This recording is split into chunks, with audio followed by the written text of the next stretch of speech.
So by now, everyone has seen these images of Trump supporters storming the Capitol. And it seems that there's still some groups who believe that Trump was the legitimate president-elect. Now, there's some obvious ways in which such groups are undermining democracy, because they rioted in order to overturn the results of a legitimate election. But there's also a more fundamental way in which they're undermining the whole democratic way of life.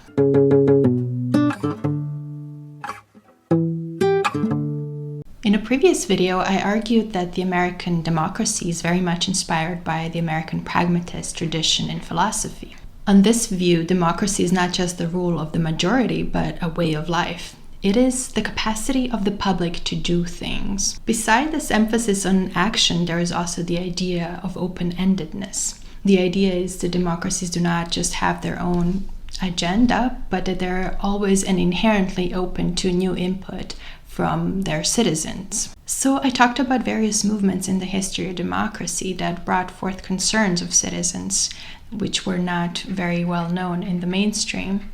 So there was the women's rights movement, the Black Lives Matter movement, and climate strikes. They all brought to public attention issues about minorities that were not very well known and represented. Now, some Trump supporters would argue that this is just leftist bias to consider such movements legitimate and their own movement as illegitimate. However, if you look at the pictures of the Capitol riot on January 6th, you see some clearly fascist symbols. For instance, there was one idiot waving a Confederate flag. And if the ideal of democracy is the capacity for the public to do things, then not any group can legitimately be held to be a part of this public. John Dewey, one of the founders of American pragmatism, for instance, talks about the case of a band of robbers.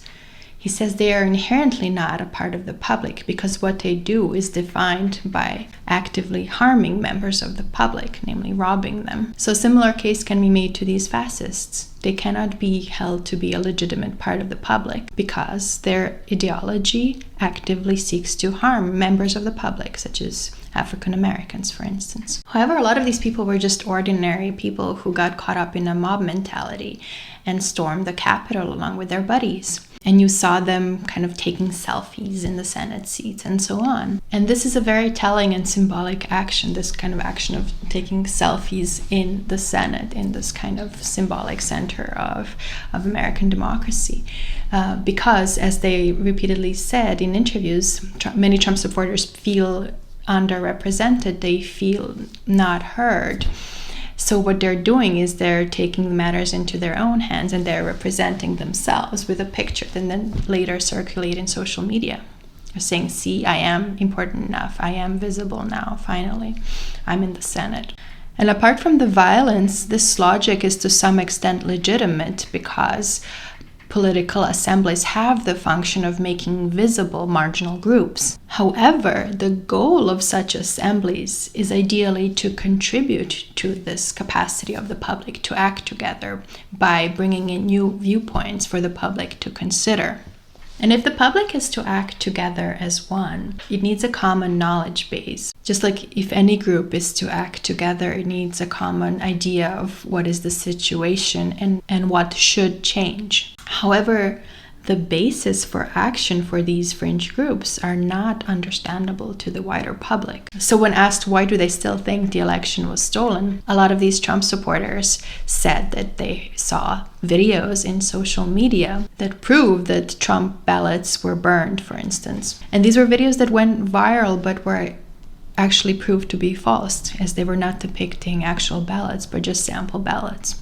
Another reason why they seem to believe this is that their leader, Trump, repeatedly says it. It's a refrain of almost every one of his speeches lately, just to say that the election was stolen. It was stolen from us. The election was so corrupt that in the history of this country, we've never seen anything like it. You can go all the way back. You know, America is blessed with elections all over the world. They talk about our elections. You know what the world says about us now? They said we don't have free and fair elections. And you know what else? We don't have a free and fair press. And the extent to which this mob listens to Trump is shown in how they were ready to go find and hang Pence, because Trump said in his speech that Pence should overturn results of the election, which Pence knows that he is not in the position to do in a democratic system.